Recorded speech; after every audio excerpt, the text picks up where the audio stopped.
Students, आज मैं class 8 के क्लास को आगे की ओर बढ़ाती हूँ। तो कल हम लोग पिछले क्लास में अभ्यास का क्वेश्चन नंबर 3 तक देख लिए थे, पढ़ लिए थे, और आज हम क्वेश्चन नंबर 4 लघु उत्तरीय प्रश्न को आगे की ओर बढ़ाते हैं। तो लघु उत्तरीय में सबसे पहले संसार में सबसे प्यारा जतन कौन सा है? संसार में सबसे प्यारा जतन कौन सा है? तो इसका उत्तर होगा संसार में सबसे प्यारा जतन अपने प्रेम के द्वारा गिरे हुए लोगों को उठाना है। ख नंबर का क्वेश्चन है, कवि के अनुसार सबसे गहरा पतन क्या है? इसका उत्तर होगा कवि के अनुसार प्यार देकर भी अगर गिरे या भटके हुए इंसान को उठा न पाए वही सबसे गहरा पतन है। ग नंबर है, दुस्साहस के पीले होने का क्या अर्थ है? इसका उत्तर होगा दुस्साहस पीले होने से कवि का तात्पर्य है कि प्रेम और अपनत्व के सामने बड़ी से बड़ी बुराई भी हार मानने के लिए विवश हो जाती है।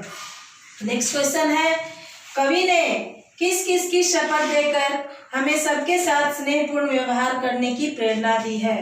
तो इसका उत्तर होगा कवि ने ईश्वर और दीन दुखियों की शपथ देकर हमें सबके साथ स्नेहपूर्ण व्यवहार करने की प्रेरणा दी है। तो ये था लघु उत्तरीय प्रश्न 4 नंबर का। अब हम लोग दीर्घ में चलेंगे। दीर्घ में है 5 नंबर का, तो इसको हम बोर्ड पे नहीं लिख पाएंगे, बड़ा बड़ा उत्तर है, तो हम एक बार इसको बता दे रहे हैं मुंह से, आप सुन करके इसका उत्तर लिख लेंगे। 5 का क है, भ्रष्ट जमाने से कवि का क्या तात्पर्य है?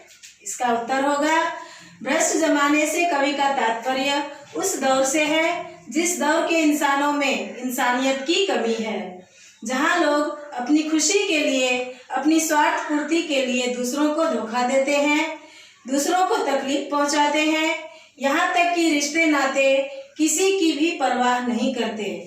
भ्रष्ट जमाने के लोग सिर्फ अपने लिए जीते हैं और किसी भी बुराई से परहेज नहीं करते।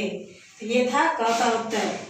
अब ख नंबर है, कविता का सारांश। कविता का पूरा सारांश अपने शब्दों में लिखना है। तो ये बच्चे अपने से लिखने का प्रयास करेंगे, फिर भी मैं एक बार बता दे रही हूँ। ख है, प्रस्तुत कविता हिंदी के महान कवि भवानी प्रसाद मिश्र द्वारा लिखी हुई है, जिसमें कवि ने मानव को दूसरे मानवों के प्रति संवेदनशील बनने के लिए कहा है।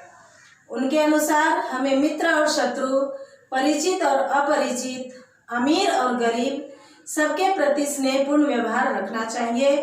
किसी के बुरे समय में हमें उसके साथ कठोरता के बजाय प्यार से पेश आना चाहिए।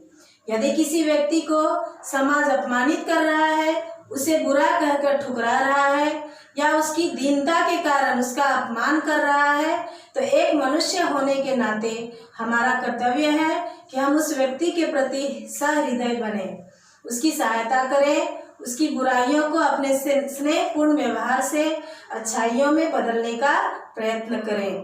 दुनिया में हर चीज़ बदल सकती है, लेकिन प्यार हर दौर में एक समान ही रहता है और प्यार हर किसी को चाहिए होता है। प्यार अपराधियों को भी सुमार्ग पर चला सकता है। अतः किसी को कठोर बात कहने के बजाय, किसी से नफरत करने के बजाय उसके साथ स्नेहपूर्वक पेश आना चाहिए।